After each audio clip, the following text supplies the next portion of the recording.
In the quiet, mahogany-paneled boardrooms of 1991, a silent coup took place.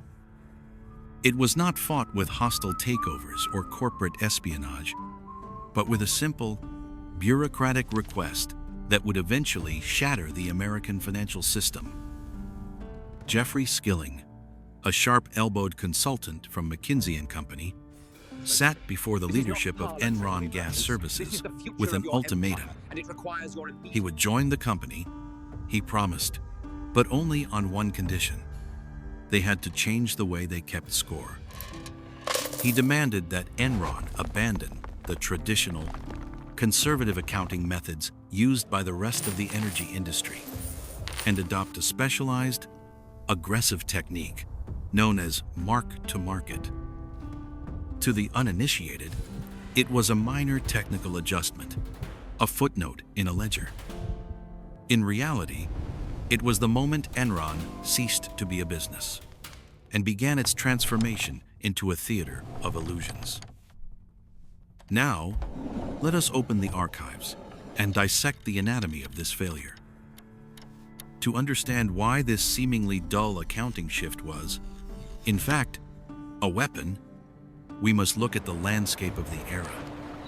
The 1990s were the twilight of the industrial age and the dawn of the information economy. Old money was built on physical things, pipelines, wells, steel, and stone. In the old world, a company's value was determined by historical cost accounting. If you bought a pipeline for $10 million, it sat on your books at $10 million until you sold it. Profit was recognized only when cash actually changed hands. It was boring, it was slow, and it was undeniably real. Jeffrey Skilling viewed this reality as a shackle. He was a man possessed by the idea of the asset-light strategy. He believed that holding physical assets was a sign of weakness, a relic of the past. The real value, he argued, was in the intelligence, the trading, and the marketplace itself. He didn't want Enron to be an energy company. He wanted it to be a logistics bank, a massive hedge fund that just happened to trade natural gas. But a bank needs liquidity, and more importantly, it needs the appearance of immediate, explosive growth to satisfy the hunger of Wall Street. Historical cost accounting could not provide this. It was too tethered to the slow, grinding passage of time. Enter mark-to-market accounting. Originally designed for brokerage firms and securities traders, this method allowed a company to value an asset based on its current market value, rather than its purchase price. If you hold a stock and it goes up, you mark it up on your books immediately.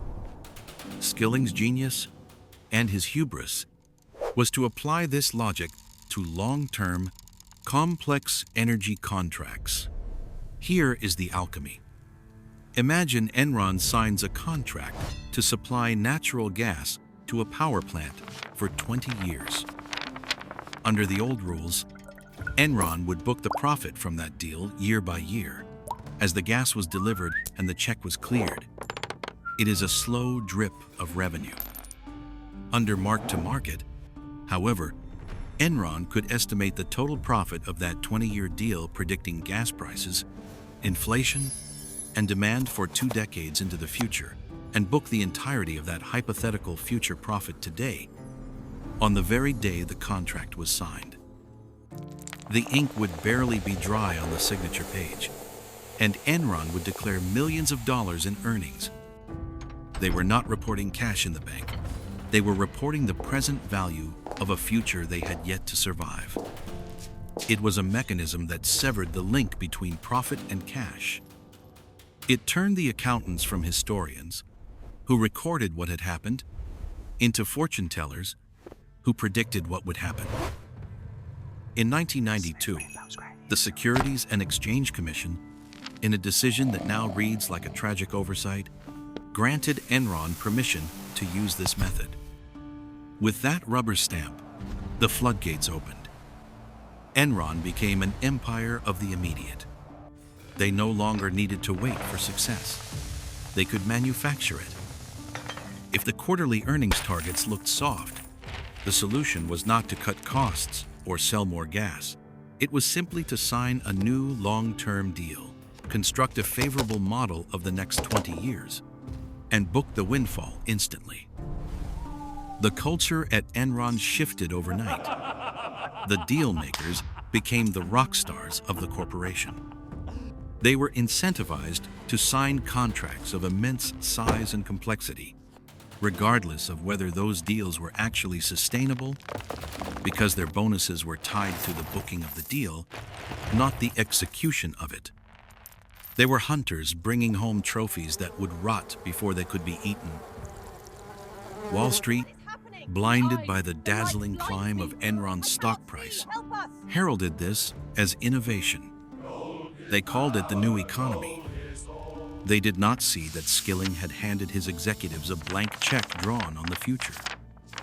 The ledger was no longer a record of the past. It had become a work of creative fiction, where the only limit to Enron's wealth was the audacity of their own assumptions. They had discovered a way to monetize time itself, eating the fruits of tomorrow to feed the hunger of today. If mark-to-market accounting was the drug, then Enron was the addict. And like all addicts, the initial euphoria was quickly replaced by a desperate, grinding need to maintain the high. The flaw in Skilling's asset-light philosophy was not in its ambition, but in its subjectivity. When a company sells a barrel of oil for $20, the profit is an objective fact. But when a company values a 20-year contract based on a mathematical model of the future, the profit becomes a matter of opinion. And at Enron, opinion was the only commodity that mattered. The mechanism of the fraud relied on the malleability of the variables. To determine the present value of a long-term deal, one must make assumptions. What will the price of gas be in 10 years? What is the interest rate? What is the counterparty's credit risk? In a healthy system, these assumptions are conservative. In the Enron system, they were optimistic to the point of delusion. If a deal didn't hit the quarterly earnings target, the analysts simply tweaked the model. They lowered the discount rate. They raised the future price curve. With a few keystrokes, a mediocre contract became a blockbuster, and a loss became a windfall. The ledger ceased to be a record of business and became a canvas for creative writing. Internally, the traders had a cynical name for it: mark to model. Or, more honestly, mark to myth. Consider the audacity of the Enron blockbuster deal in the year 2000. It was the peak of the dot-com fever. Enron announced a partnership with Blockbuster Video to stream movies on demand, a Netflix-like concept decades before the infrastructure existed to support it. The technology was experimental. The logistics were a nightmare. In the real world, the venture was a failure that never generated a meaningful dollar of profit. Yet, using mark-to-market accounting, Enron projected that the service would be a massive success over the next 20 years. Based on that projection of a hypothetical future, they booked over $110 million in immediate earnings. The technology didn't work, but the accounting worked perfectly. This creates a terrifying divergence, a phenomenon known in forensic accounting as the jaws of the alligator. Imagine a graph. The top line represents reported earnings, the profit Enron told Wall Street it was making. This line was shooting upward at a 45-degree angle, a steep ascent of unblemished success. The bottom line represents operating cash flow, the actual money entering the bank account. This line was flat, or often pointing strictly downward. The wider the mouth of the alligator opened, the more dangerous the situation became. Here lies the silent killer of the mark-to-market trap. Taxes and overhead are paid in cash, not in theoretical future earnings. You cannot pay the electric bill with a present value estimation. Enron was reporting billions in profits, yet they were constantly bleeding cash. They were a company starving to death with a full pantry, but the food was locked behind a time delay vault they could not open. This divergence birthed a culture of manic escalation. Because Enron booked the entire 20 years of profit on day one, they had eaten the future. When the next quarter arrived, they had no recurring revenue from that deal to show they had already claimed it all. To show growth in Q2, they couldn't just maintain operations. They had to sign a new deal, bigger than the last one. And for Q3, they needed a deal bigger still. They were running on a treadmill that was accelerating with every step. This insatiable need for new, bookable events drove Enron into increasingly bizarre and reckless markets. They began trading weather derivatives, broadband bandwidth, and even attempted to create a market for trading film revenues. It didn't matter if the business made sense. It only mattered if the contract was long enough and complex enough to feed the accounting model. But the sheer weight of these fake profits created a secondary problem: the balance sheet. When you sign a bad deal but book it as a profit, the reality eventually catches up. The cash doesn't come in. The assets turn out to be worthless. In a normal company, you would write this off as a loss. But Enron could not afford a loss. A loss would shatter the stock price, and the stock price was the only thing keeping the credit lines open. This is where the tragedy moved from aggressive accounting to criminal conspiracy. To hide the rot, the hypothetical profits that never materialized into cash, CFO Andrew Fastow constructed a labyrinth of special purpose vehicles, SPV. These were shadow companies with names like LJM, Raptor, and Chuco, designed solely to act as a dumping ground for Enron's toxic waste. When a mark-to-market deal went sour, Enron didn't admit the mistake. Instead, they sold the bad asset to one of Fastow's shadow companies. Enron would lend the shadow company the money to buy the asset, often using Enron stock as collateral. On paper, it looked like a legitimate sale. Enron booked a profit and removed the debt from its books. In reality, Enron was selling its garbage to itself. It was a financial perpetual motion machine, fueled by the company's own stock price.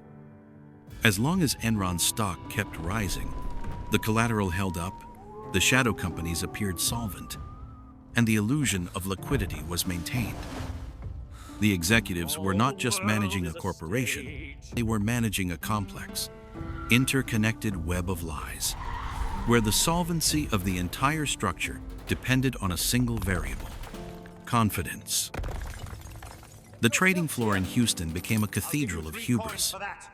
The guys with spikes, the aggressive deal makers, walked with the swagger of untouchables.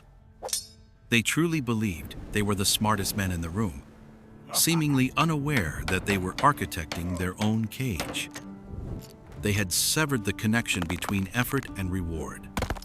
A trader could make a $5 million bonus for a deal that would bankrupt the company 5 years later.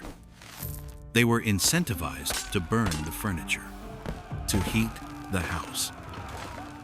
And through it all, the auditors at Arthur Andersen, the watchdogs of the public trust, remained silent. They too were addicted to the massive consulting fees Enron paid.